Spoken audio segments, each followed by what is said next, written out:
Hey everyone, Dr. Josh Axe here. Welcome to the show. Today, I've got a special guest for you. It's Cameron George. Today, we're going to be diving into how to boost your energy without coffee.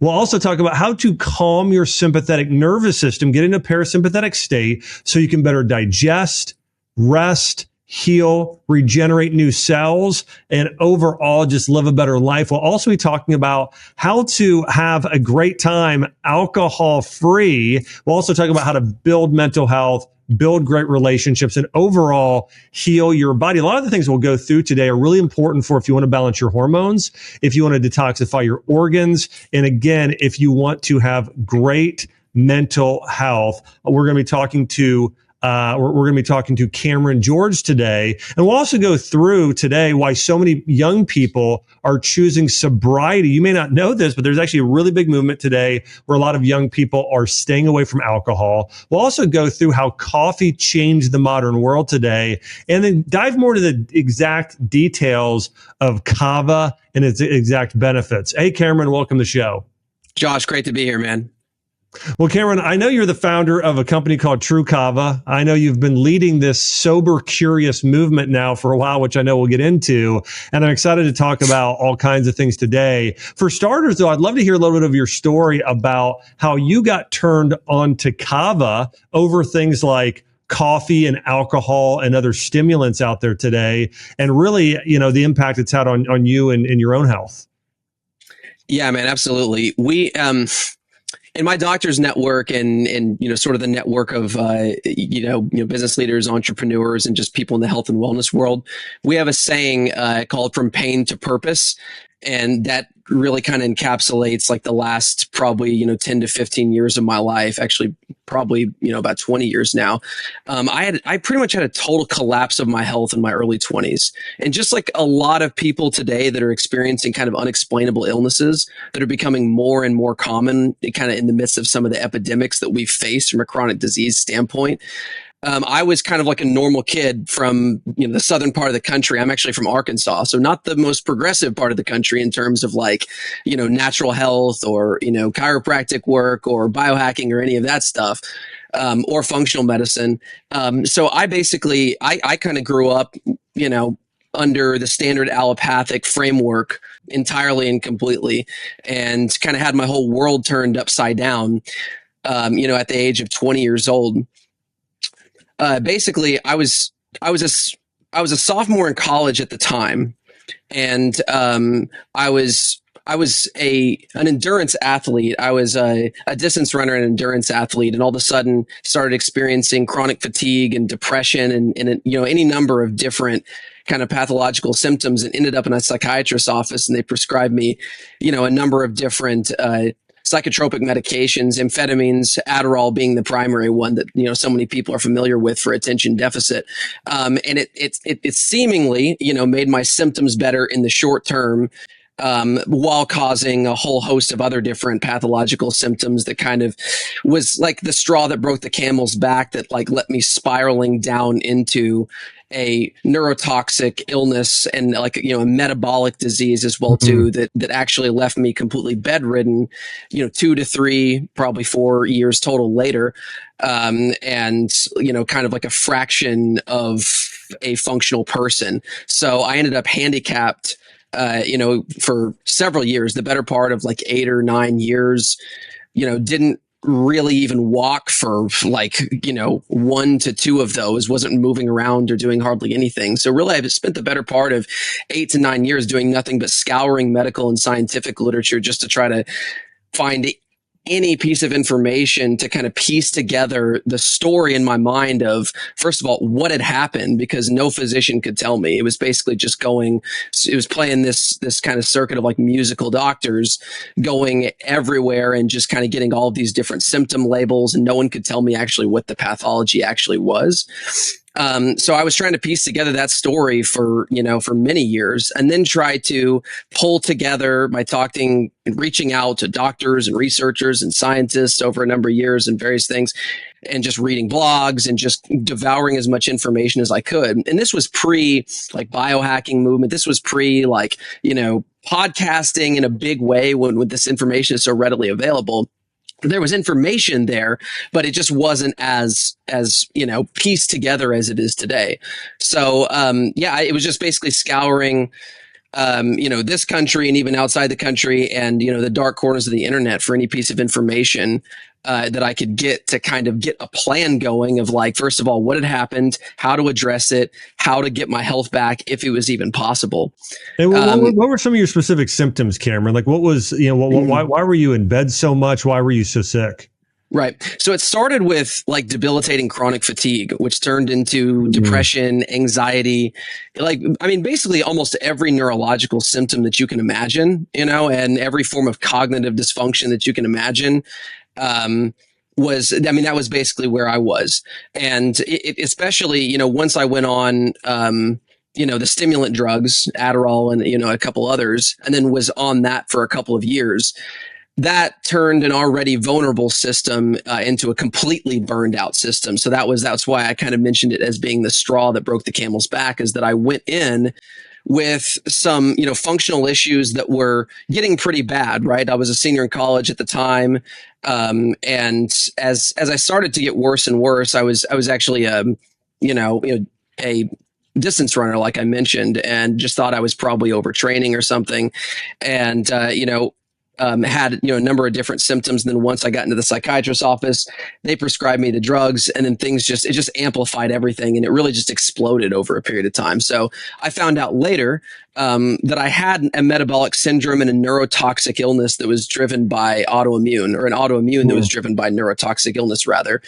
And it was a number of different factors that came into play, from susceptible genetics to mold exposure, black Stachybotrys exposure in an apartment that I was in at the time, to just, horrible lifestyle from just bad advice growing up in a southern part of the country where this information wasn't readily available. So I was using all kinds of toxic coping strategies to deal with this pseudo dysfunction that was accumulating in my life really since I was a young kid. And it just kind of all came to the head at this time. It didn't start then, right? It takes years to kind of develop chronic illness like this. And toxic coping strategies like I had, low dopaminergic function and was already having kind of depression and chronic fatigue throughout my entire childhood that I didn't see as that until it got to that really bad point later on. And so automatically just gravitated towards things like sugar, right? To try to compensate unconsciously or stimulants, lots of caffeine, or lots of dopamine stimulating behavior, right? We didn't have, the internet, to the degree that we did back then, but whenever it came onto the scene, certainly that too as well. But I just ended up in this kind of burnout thing because I was constantly trying to run towards pleasure and away from pain. And since my system was depleted from this kind of metabolic syndrome that was created by this cauldron of different factors, I ended up coping in a very toxic way, which is actually what most of us are kind of set up to do. And it was my mentality, and it was that mindset and that perspective on how to deal with issues kind of reactively that led to it all coming to a head, and then even going on medications instead of trying to travel upstream and figure out what was causing it. And then just the whole system exploded, because by the time I went on stimulants, the system, putting amphetamines in, a system that's metabolically challenged and overstressed like I was, is sort of like throwing jet fuel in an engine that's already about to burn out and explode, right? You know what I mean? It's just sort of burnt the system out. And then that led to a downstream inflammatory spiral, and that plus the mold plus various other toxins I identified later on, hidden infections. We call it the perfect storm, basically. But that's basically, the situation in most chronic disease. But I just had this perfect storm of factors that caused a young, seemingly healthy guy who was high functioning, not really as high functioning as I thought, because I'd had all these problems since I was a kid that I had just dealt with to a certain degree. But that actually allowed a young guy like me to have a collapse like that. Like I was the extreme, but that exists on a spectrum, right? And so people are having these issues all across this spectrum at the mild and moderate intensity, and just don't know to actually go upstream to look for the sources and the factors that are contributing to their illness and remove them.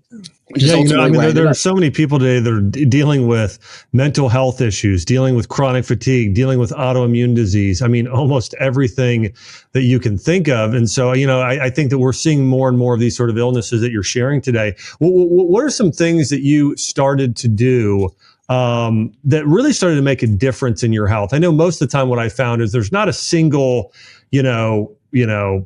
thing. There tends to be a protocol or a number of things. This helped, and maybe this was the biggest game changer. But what are some of those things you started to do to see some improvements?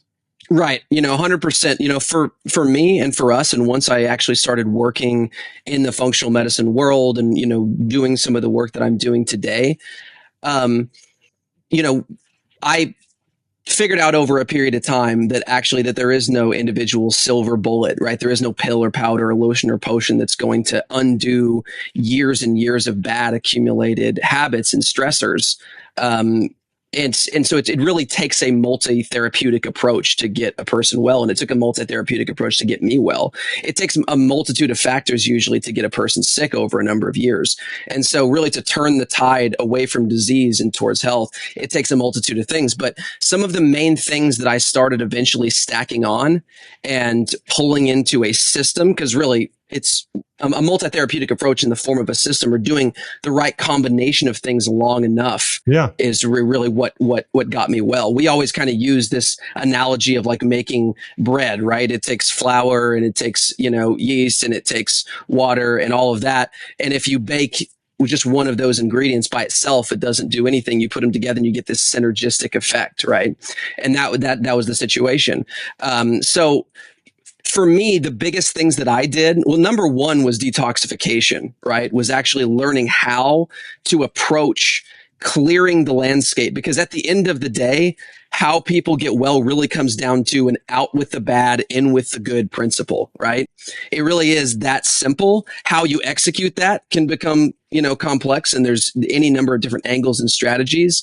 But out with the bad, meaning after figuring out that a lot of my illness was actually caused by physical toxins that built up in my body, right? Things that we eat, things that we drink, glyphosate exposure, go down the list, and, pharmaceutical drugs and just fat soluble chemicals that we're all exposed to. And I was exposing myself to in much higher amounts because of my toxic compensatory strategies, my toxic compensating to my dysfunction, were accumulating in my neural tissue and keeping me sick. And so ultimately, it wasn't just taking a compound, a supplement, doing a therapy that really started to move the dial. I was continuing to get worse until I was actually near death and pretty much bedridden, until I started to layer in detoxification, or methods that helped my body open up its ability to house clean and to start removing some of that interference, right? So we always say remove the interference and then feed the innate intelligence, right? Because no doctor can heal, no person can heal.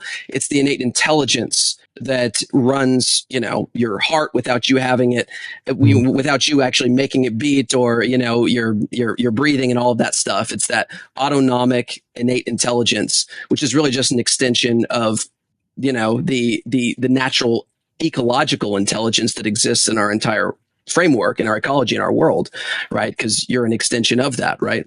But that is, feeding that intelligence is how you get people well. But ultimately, removing that interference and finding the things that have caused it was really how I started to get, some headway in the process. So once I after doing, sort of like this medical tourism thing for a long time and researching for so long and a bunch, I got, connected with a couple different, key coaches in the functional medicine world that helped to teach me how to navigate this process of what we call true cellular detox or cellular detox, and people have different names for it.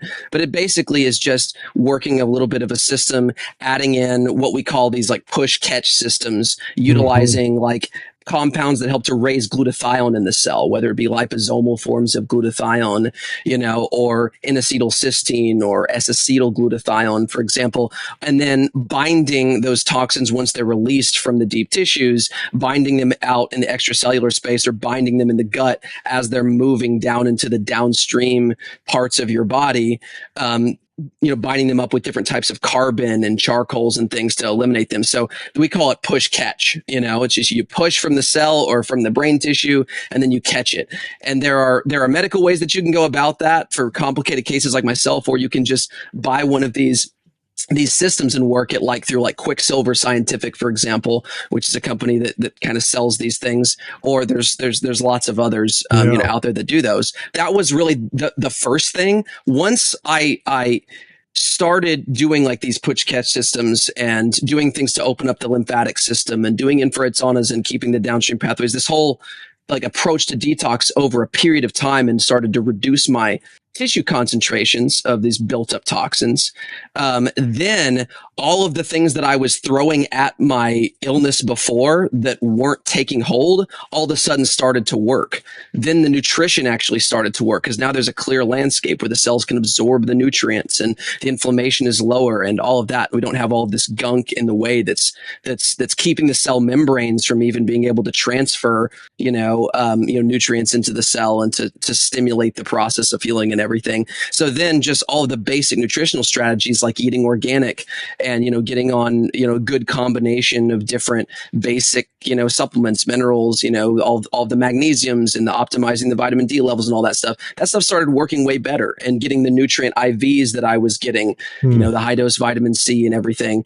But I did a lot of regenerative medicine practices after going through detox for a couple of years. That combination really helped. I did stem cells, umbilical cord stem cells multiple times via intravenous infusion down in Cancun, Mexico, and then I also did hyperbaric oxygen. Who did you see for that? Did you see Rafael Gonzalez and you go to ReHealth for that? Yes. Yeah. Mm-hmm. Yeah, I think they're the best in the world. So if anyone's looking for the best stem cell clinic in the entire world, ReHealth, Rafael Gonzalez is absolutely unbelievable. Yeah, people could check out ReHealth, rehealth.com. It's a great place. And you mentioned hyperbaric chamber. I mean, that was a big part of my healing process as well. So you saw some good results there too. Absolutely. Once we started kind of clearing the landscape, kind of like I said, all of a sudden these regenerative practices, like obviously, the devil's in the details, and you got to get the basics right. You got to address those 4 major pillars of health, right? That would be exercise, nutrition, sleep, and mindset. And you don't even have to be perfect in all those. Obviously, the worse your condition or situation, like me, I had to be near perfect for a while. But if you're just dealing with, some mild to moderate sort of chronic issues, or just looking to optimize your health, if you get a B+ in each of those categories, exercise, nutrition, sleep, and mindset, then you're going to get an A or A+ in overall health generally, right? And once I started to get stronger and stronger after clearing the landscape for a little bit with detoxification and some other strategies, layering in really, really good, clean nutrition, a good balanced diet, obviously, of getting in the right fats, right? The good, healthy grass-fed butters, the good saturated fats, the good cholesterol, getting out the bad fats, of course, the seed oils, the things that, the canola oil, vegetable oil that incorporate themselves in your cell membranes and choke off the cell from being able to absorb oxygen and creating pathology. And of course, limiting sugar, especially added sugar, to the diet, and some of those things that we all know and talk about to reduce inflammation. That stuff that wasn't working before, I went through 1 to 2 years of solid aggressive detoxification, all of a sudden was taking hold, right? We had removed some of that interference, and now we're feeding the intelligence, right? And so, you get those basics right, over a period of time. And then the icing on the cake are some of these like technological strategies that I would consider, it's using technology to support and amplify the innate intelligence, things like stem cells and hyperbarics, like we discussed, or PEMF therapy, versus contradicting or undermining the intelligence that we can talk about a little bit in a little bit later here, which is the principle that most pharmaceuticals work on, even though they are useful in short-term acute circumstances. They do kind of override the intelligence in most ways and are foreign molecules. So long term, they don't really rebuild the body. They just shift chemistry downstream to optimize, symptoms or get a leg up on something in an emergency situation. But after I'd cleared the landscape and kind of was at this point, and you'd got those 4 pillars kind of optimized to some degree, then the icing on the cake, using these biologically compatible technologies that are amazing today, like stem cells, which is really just harnessing the innate intelligence, right? You're harnessing these innate baby cells that have within them the capacity to stimulate and catalyze global regeneration around the body. It's pure intelligence is what you're working with. It's not a foreign substance. So infusing stem cells or using things, compounds, therapies and strategies that activate, multiply and mobilize stem cells in your own body, like hyperbaric oxygen that does do that, stimulates new blood vessels in the brain, stimulates angiogenesis, turns on all these genes that code for over 80,000 genes that code for growth and repair hormones and turn off all these inflammatory genes.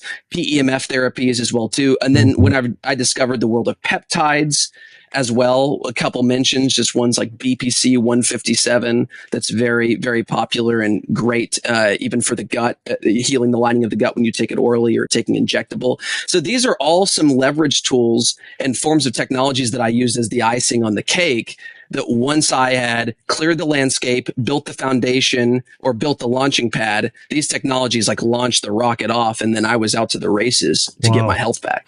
That's amazing, Cameron. I love this story. And there's so many things you shared there, in terms of, what it took to heal. One thing it's important to know if you're listening to the show is that it's a process, right? It takes time. So that's one of the key things there. Sometimes if you're very, very ill, it can take time. Now, for some of you, you can see a turnaround in days or weeks or months. I mean, we can be very quickly.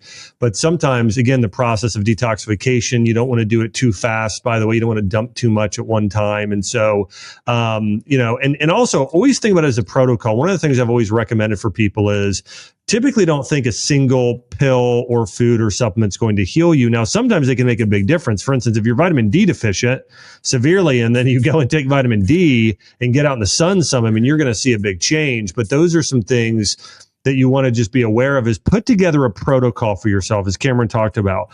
What is the ideal diet for you to heal? Write it down, what you should be eating breakfast, lunch, and dinner. Work with a functional medicine practitioner on that, or a health coach. Also, be thinking about what should your daily movement routine be and exercise? What should your mindset and spiritual growth process look like? And then what are some of those supplements that you should be taking, or superfoods, as we're going to talk about in a minute. So put together for yourself, or work with somebody on putting together a protocol. Most of the time, if you invest in a protocol one time, this is something you can be following for years in a good part of your life. I mean, that's why investing in whether it be a doctor or a health coach who can really help guide you is sometimes such a great investment. Cameron, I want to turn the part of the conversation to this incredible superfood called Kava, which is something I've been studying for years now. I want to mention a few things about Kava.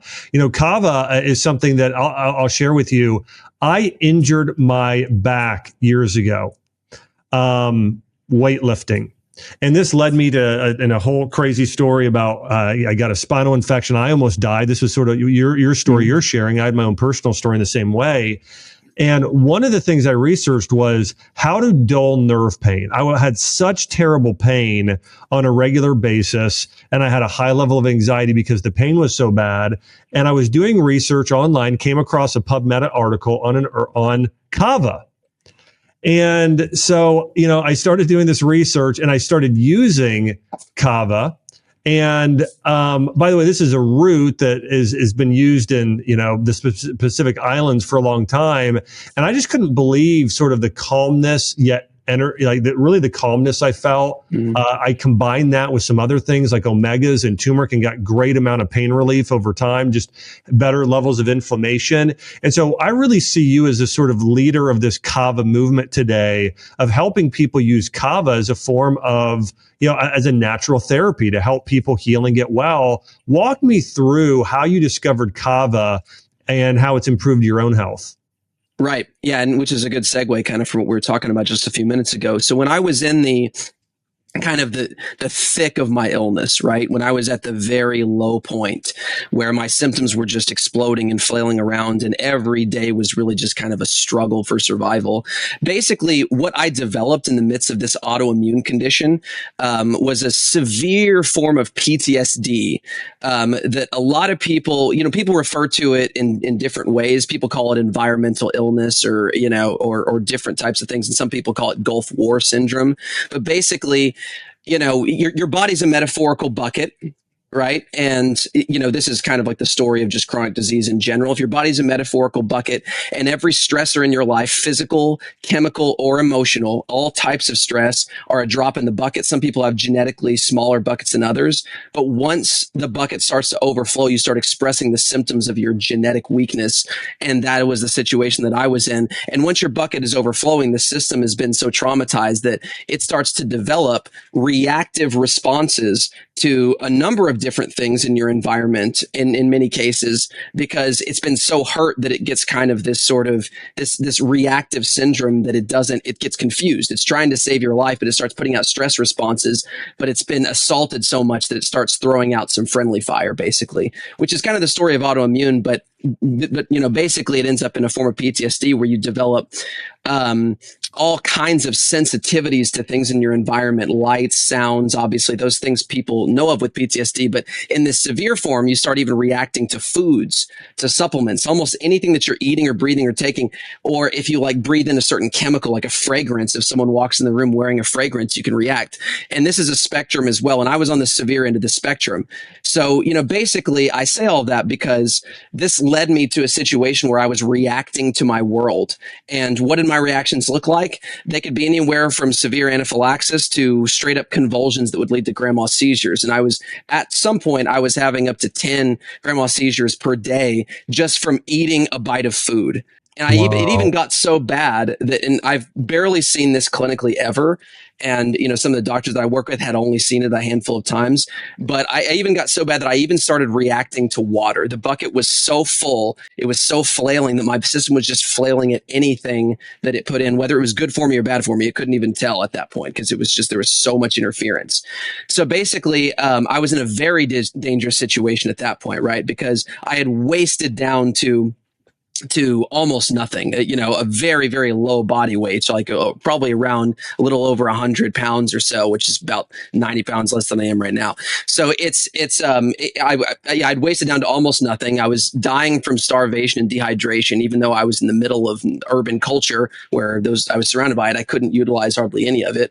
And the only thing that I was able to take or was taking was these doses of anticonvulsant and benzodiazepine drugs like Xanax and Klonopin to try to keep the seizures at bay. But the problem with those drugs is, and just like drugs and alcohol in general, which we'll talk about, is that drugs, because like I described them being foreign molecules that basically essentially borrow from tomorrow's resources to pay for today. It's sort of like buying a state on credit instead of like infusing an investment into your system and creating your own currency, your own brain chemistry to try to get the results that you're wanting. And benzodiazepines work on a pathway primarily called the GABA pathway, which is the brakes of the nervous system.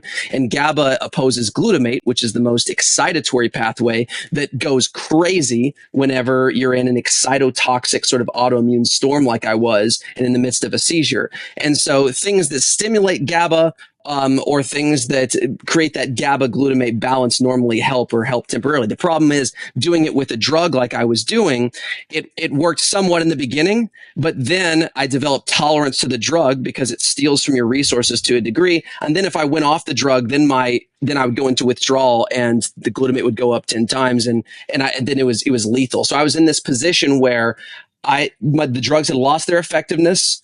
But if I went off of them, then it would have killed me for sure. So I was scouring basically all the information that I had learned in like the 8 years prior to try to figure out this, an emergency kind of maneuver to try to get out of this situation, and was looking for compounds, therapies, strategies that could stabilize my nervous system while getting me off of these pernicious benzodiazepine drugs, and honestly was almost hopeless. Didn't think I was going to find it. I had, of course, gone the whole medical cannabis route.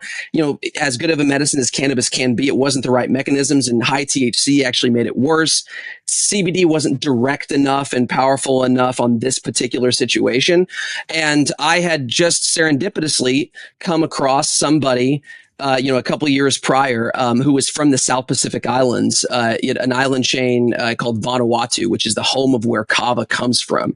And he had just recontacted me about something. I told him, the situation I was in, it was looking really bleak. And he asked me, have you tried kava? I said, well, yeah, I've tried what I thought was kava, which were like capsules that were kava extracts, which gave mild effects. But in my situation, it was kind of like shooting a BB gun at a freight train. It just wasn't going to get the job done. The effect was more like chamomile tea in a lot of these extracts. And he kind of chuckled a little bit and said, yeah, man, that's not real kava. Traditional kava is the most effective form that has all this range of effects that these extracts only have a small shade of this like sedative effect, which is not bad. There's nothing wrong with that. But traditional kava was like what all the buzz is about. And I'm like, you know what, man, you're right. Cause I had read so much literature on kava and like anthropological accounts on how in the South Pacific, it is their most sacred substance. It's one of the core pillars of their social fabric. They use it for weddings, funerals, spiritual ceremonies, social gatherings, to relieve anxiety, to connect with others. And I just wasn't seeing that in the capsules. I just thought it was all hype. So he shipped me some fresh frozen kava, freshly harvested from one of his family farms, taught me how to prepare it. It was this long, tedious process. I was squeezing it through this strainer bag and ended up basically with this bowl of muddy water, which tasted terrible. But after consuming it for 2 weeks solid in these therapeutic dosages, my seizure activity and convulsions and reactions had reduced by 80 to 85% solid in 2 weeks. So I was able to eat food again. I was able to take supplements literally at the drop of a hat. So I immediately started like worshiping this stuff in a sense. You know, I was completely like floored and blown away. I was able to get off benzodiazepines within a month and a half that normally take a year and a half minimum to taper for a healthy person when you've been on them for multiple years at the dosages that I was, because the withdrawal symptoms can be lethal in some cases, especially in my situation there. So. Wow. It's crazy. I mean, you know, I think that there are, you know, one of the things I started discovering, and I discovered a lot of this when my mom was diagnosed with cancer the second time.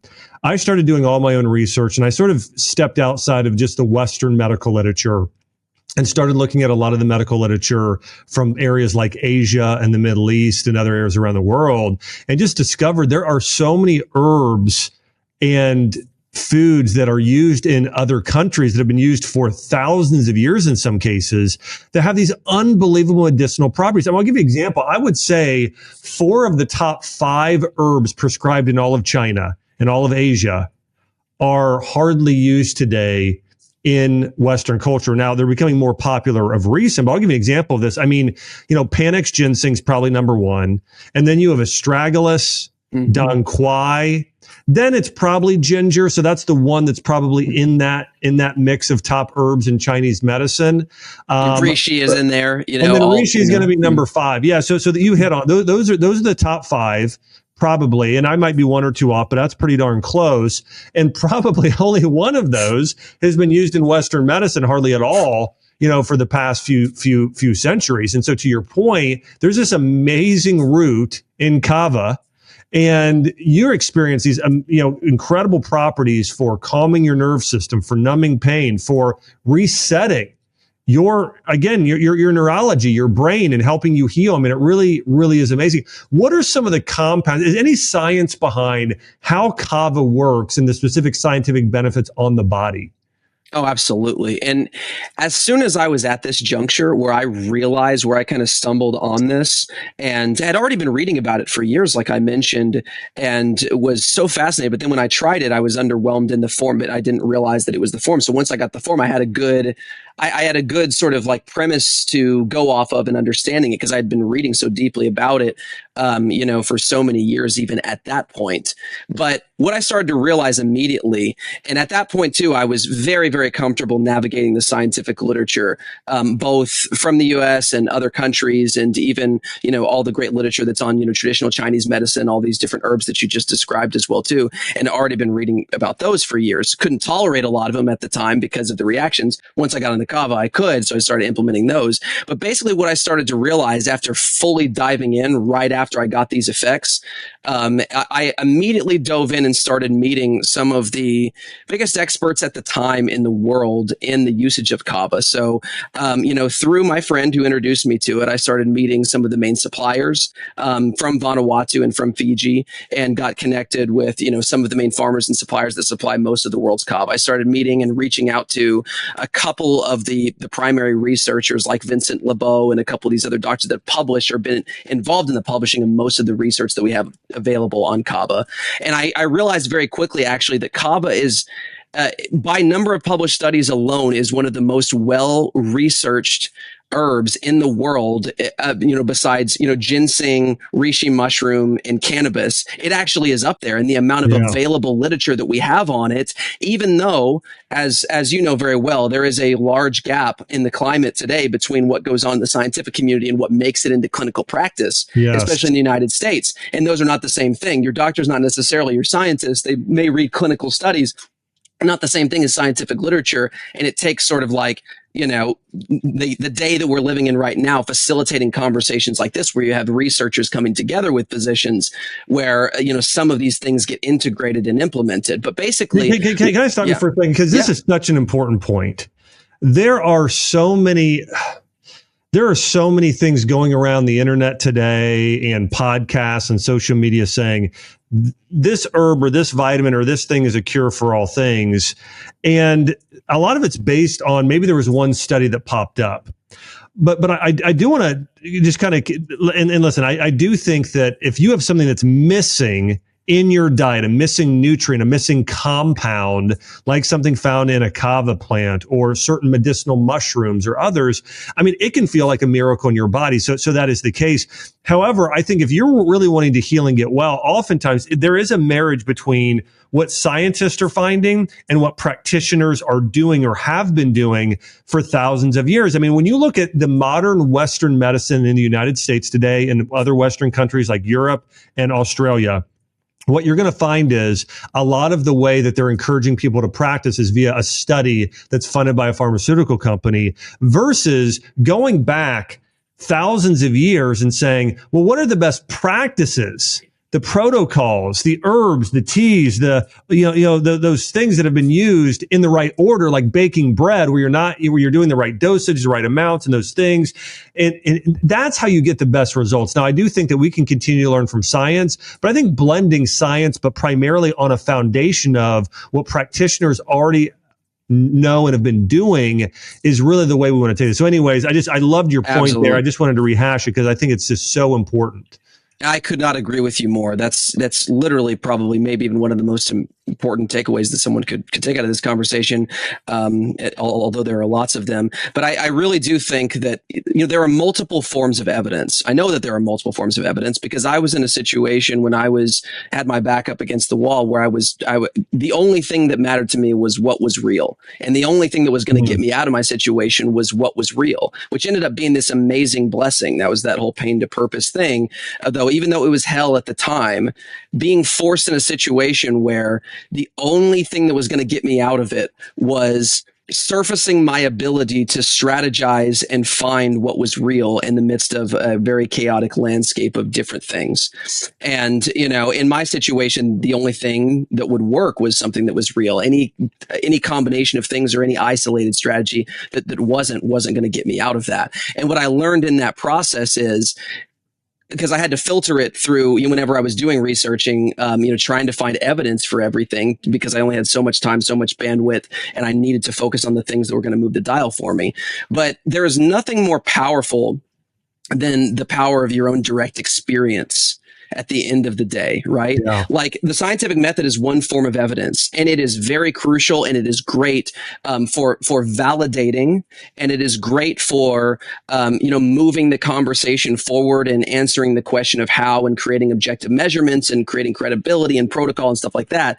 But there's also just experience. And whenever we look at these cultures that have utilized different practices and medicines for hundreds, thousands of years, that is cumulative direct experience. And what they've learned through interfacing with these things, like plant medicines, you learn far, far more. And, through the direct experience in addressing a huge number of variables that come through that than you do through constructing a study with a finite number of variables. You can never account for all variables, right? It's not until you jump into the experience where you actually see what are the inputs, what are the outputs. Okay, we don't know exactly what happened in here. Then we can go and try to validate it, right? But it's a very, very important thing to understand that there are multiple forms of evidence. And what the truth that came out of this part of the journey for me was that, hey, I thought I had tried everything at one point. And you always hear people kind of say that whenever they're kind of at these different junctures a lot of times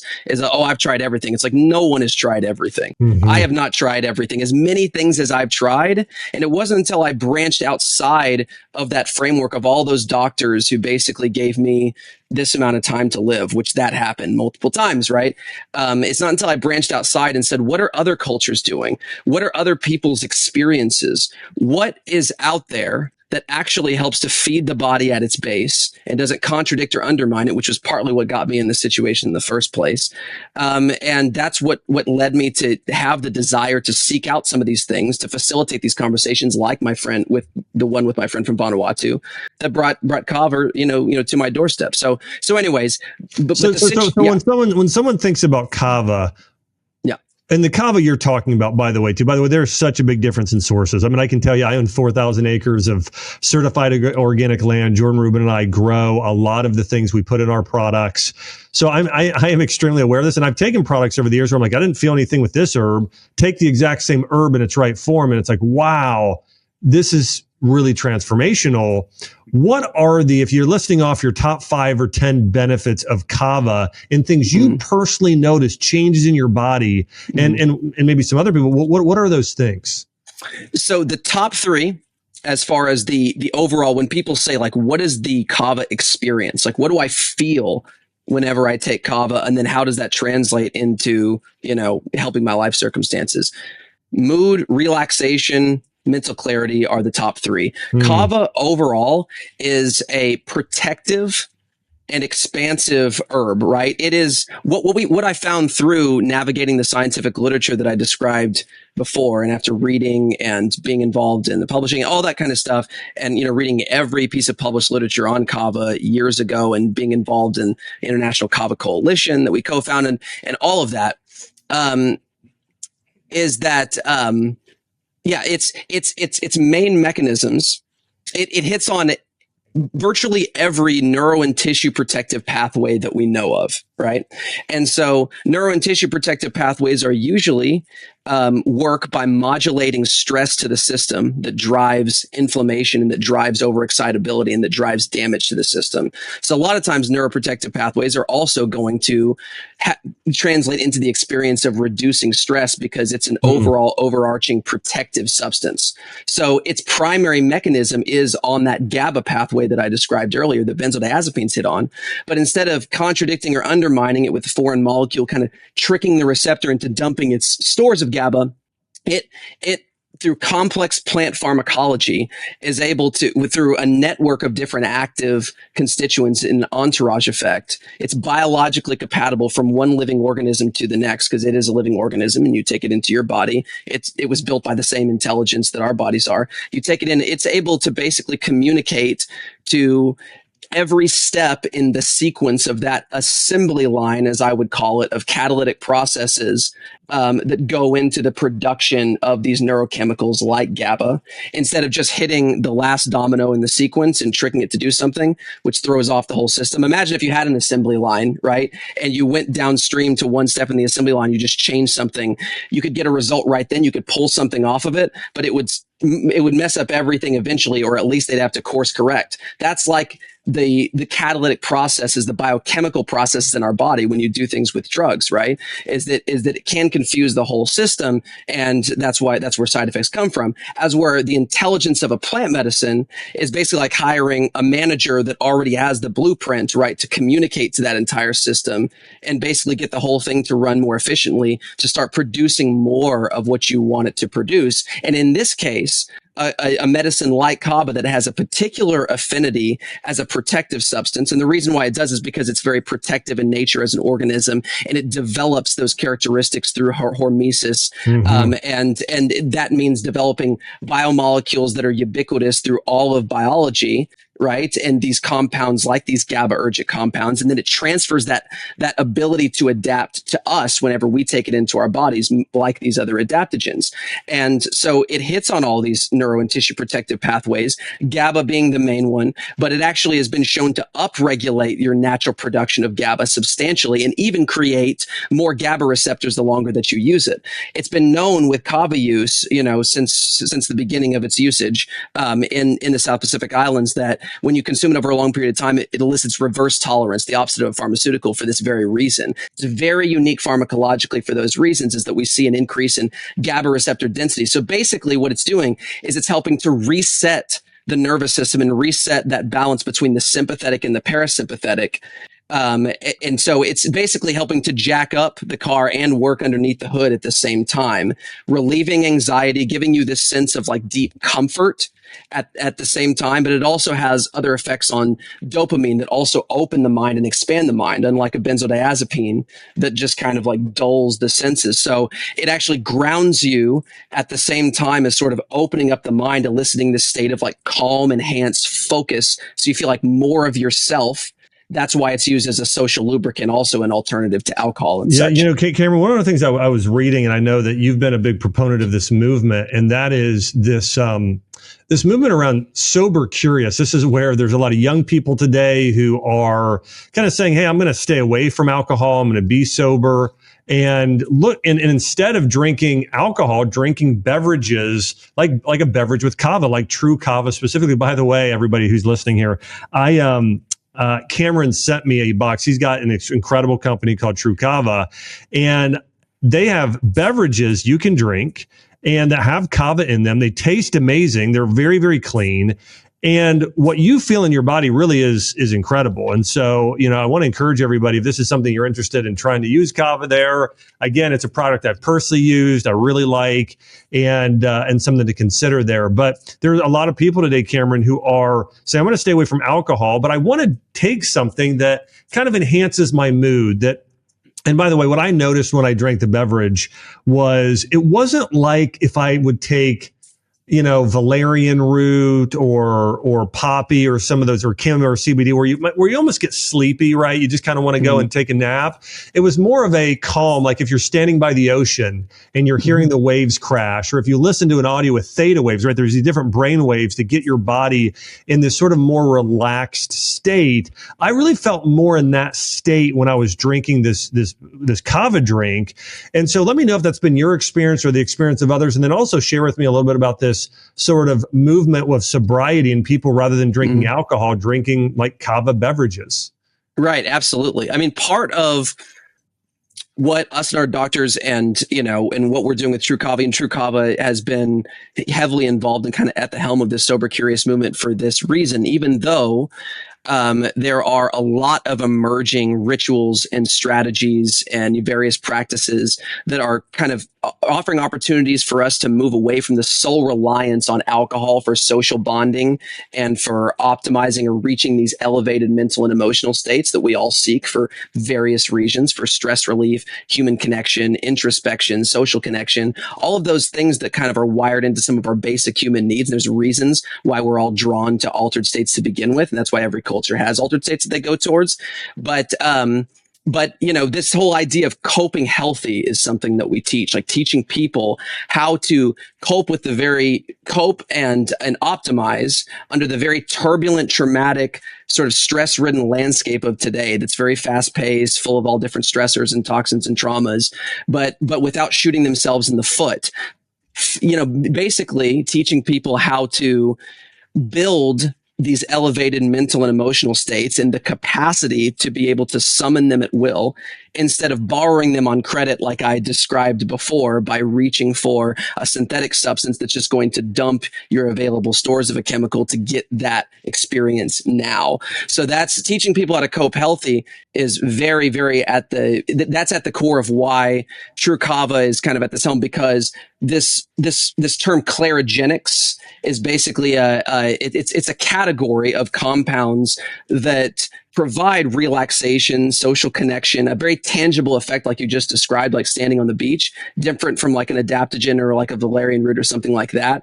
Compounds like kava, and kava is really the main one, which is why we've sort of been at the helm of this, pushing in some of the advocacy for it, that give a very, very tangible, you know, uplift in mood, a relaxation effect that grounds you, that provide these elevated mental and emotional states that put us in a better, more functional position to just live life at a higher level, but have a higher versatility than something like alcohol. Yeah, I know there's a lot of people that have social anxiety, right? They go to places and they're like, okay, and so rather than doing alcohol, they could do something like a kava drink or kava to help sort of, relax their body, their mind. And again, there are so many herbs that have, relaxing benefits, but a lot of them make you drowsy, where this is almost like a relaxation, but more mental clarity, which is one of the things that I really like about it. And I also wanted to ask you about, are there any specific conditions? Like, for instance, I was diagnosed with ADHD growing up, and I always had trouble focusing. And I think one of the things that I have recommended a couple times to patients, to do kava for ADHD. I also know, obviously, there's a lot of benefits for mental health issues, anxiety, depression. I'm even wondering about autoimmune disease. Is there any research or benefits that you've found? And maybe list off 5 conditions or so where you really think kava can help. Right, exactly. And although, of course, especially with the products that we produce, we can't make any direct, claims towards, treating a condition. But with the robust archive of scientific literature that's developed, the mechanisms are very well understood at this point with kava. And there are many mechanisms that act as very directly supportive to many of these conditions. So some of the top conditions certainly would be anything on the neurological or behavioral spectrum really tends to be helped by kava because of its amazing ability to reduce brain inflammation, to rebuild the parasympathetic nervous system, which stabilizes the entire nervous system, lowering stress hormones drastically and increasing feel-good chemistry, dopamine, serotonin, GABA, acetylcholine. All of those are affected by kava, and its ability to restore those over time.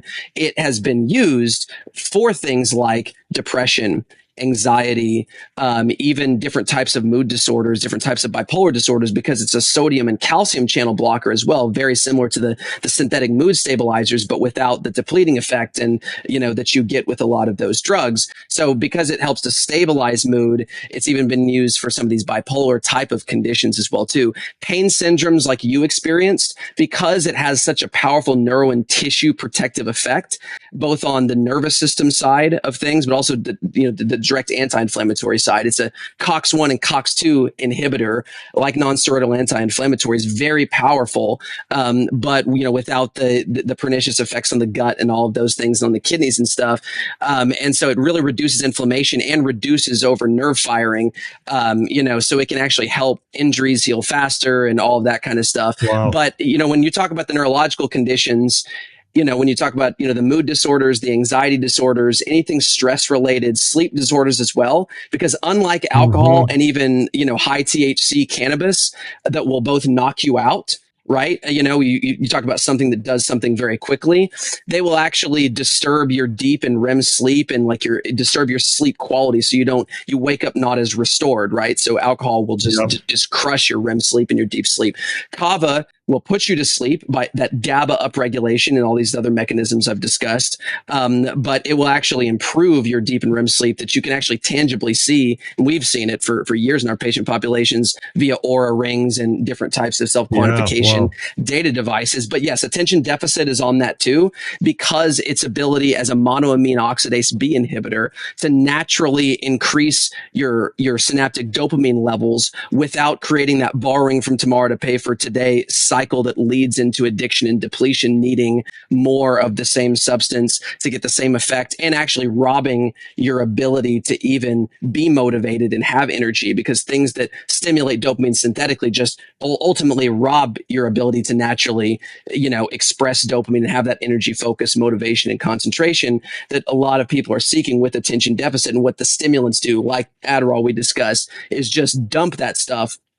Kava actually helps to upregulate without being addictive at all clinically, which is really phenomenal. That's so great. It's so great. I always love, I'm a big fan of herbalism. I've used herbs over the years to just help myself heal, to help my family heal. I think about when my mom had cancer years ago, we used reishi mushroom and cordyceps and turmeric and vitamin D and garlic and just so many herbs. I know for myself, as I went through a year ago, battling, even now still healing to some degree, spinal infection. I use so many, different herbals to help myself heal, in different roots and superfoods. And one of the things I love about kava is there are thousands of years of history that sort of back up its benefits. There are loads and loads of scientific studies, and it's a good replacement, as you mentioned, I think, for other stimulants, everything from CBD to coffee to alcohol. Again, there is a calming effect. There's a neurological change. I mean, anytime you can take something that helps get you in a better parasympathetic state, you're going to heal better. And that's one of the things we all want to do. We all want to be able to heal better. We all want to be able to get our nerve system in that sort of perfect, calmed place to where we can better regenerate our cells, our tissues, our organs, getting better sleep. It's really when you heal. And so I want to encourage everybody to, hey, consider kava. Again, there are a lot of great herbs out there. Consider turmeric, consider ashwagandha, turmeric for inflammation, ashwagandha for thyroid health, but kava for all things mind that we've talked about in terms of calming the nervous system, getting in a parasympathetic state, getting your body in a better healing and regenerative state, getting better sleep at night. There are loads and loads of benefits there. And then I know you've got a great product, Cameron, as well. It's called Tru Kava. By the way, you guys can check it out. I want to encourage you to go to Cameron's website. It's Tru Kava. That's TRUKAVA. So TRU, like true without the E, TRUKAVA, trukava.com. And you can check out the things on there. They have these great kava shots that I loved. There's also these kava beverages that I love drinking. In fact, the flavors were just absolutely awesome. And I would drink them, in the afternoon when I wanted to calm down, in the evening. I mean, you can do them for breakfast as well, but these are great functional beverages to support your health. And any last thoughts there on some of those, cool Tru Kava products that you've created and that I think are just so therapeutic? Yeah, exactly. I mean, I would say out of all of I've worked with so many different plant medicines throughout the process that I described, both individually and then developing protocols for, so many doctors clinically, because I was in that world for a while, and in the world of product development, all of the herbs, the rishis and the ginsengs and all of those, and even all the way to this on that end that aren't so psychoactive or aren't so immediately tangible, all the way to the very, very psychoactive plant medicines like the psychedelic medicines and things like that I've used in the type of clinical type of setting. So I've worked with everything across the board, and I can't think of any medicine that gives you a better therapeutic effect to drawback ratio and a very tangible, immediate effect that's so relevant, because all herbs are relevant for different things, right? It's not one is better than the other type of thing, but kava is extremely relevant for the time that we live in, because it really is like nature's most powerful neuro and tissue protective and stress protective herb. And because so many of us are dealing with stress, which is the reason why we reach for the alcohol, we reach for the benzodiazepines, the anti-anxiety medications and all these things. And it's also a social connector at the same time, which is one primary reason why people reach for alcohol and even coffee and other different things as well too. It really it gives you such a tangible effect without any of the drawbacks of alcohol and any of these other illicit substances, as where, the adaptogens a lot of time, they're great at feeding the system, but they do take a while to work. It's more cumulative. Kava gives you that very tangible, experiential. It gives you access to just this state of comfort, which allows you to better execute on everything that you're trying to do in your health, wellness, or personal development journey. Because a lot of people are paralyzed by the stress and trauma of it all whenever they're sick, or even when they're not so sick. And so it puts you in this state. All of a sudden, you're calm, but you're open and you're engaged at the same time. So not sedated, but you're just kind of in that optimal, perfect state of mind, which is what's made kava such a sacred. So it really is an experience in and of itself. Right. So, Oh. using any of those products are products that are the traditional form, like I kind of described earlier. They're not the extracts. We commercialized and created that. And that's why we're introducing them into the market and have launched retail, nationwide and things to be part of this movement to create this category, just like kombucha is a category and coffee is a category. We want to make kava a prime category to give people access to this medicine that I had to, dig to find. We want people to have access to it, as a viable option for mental optimization and social connection, authentic social connection, without, destroying themselves or, feeding into these addiction and disease cycles that are so prevalent today. I love it. I love it. Well, Cameron, thanks so much for coming on and sharing. Again, I think Kava, I love highlighting herbs like this and talking about and hearing your story and the benefits and the science behind it. So thanks again so much for coming on and sharing. And again, guys, you could check out Tru Kava, TruKava, to learn more about Cameron and some of the great products he's got here as well. And I hope everybody benefits greatly from them. Again, hey, everybody, thanks so much for listening here to the podcast and the show. Hey, if you're not subscribed, make sure to subscribe. Remember, I've got 2 podcasts here. We've got the Ancient Health podcast, also my own podcast called the Dr. Josh Axe Show. If you're not subscribed to that, you're missing out. We've had great guests on there like Carrie Underwood, Dave Ramsey. We've got, Dr. Dan Pompa. We've got, Mark Hyman coming on here in the future. Lots and lots of other great minds. So you can go on there and subscribe. You can also search YouTube, search Dr. Josh Axe. I've covered a lot of different topics there as well. So make sure to subscribe. And by the way, if you know somebody where there was something you heard during this episode that really hit you, somebody with ADHD or anxiety, somebody that could benefit from some of the wisdom that Cameron shared today, hey, send a text, share this with them. Also, I'd love to hear your comments if you are watching on YouTube. Let us know if you've ever used Kava or if you're excited to try it to see the benefits for yourself. Thanks again to Cameron George. Thanks everybody for listening, for watching. I'll see you on the next episode.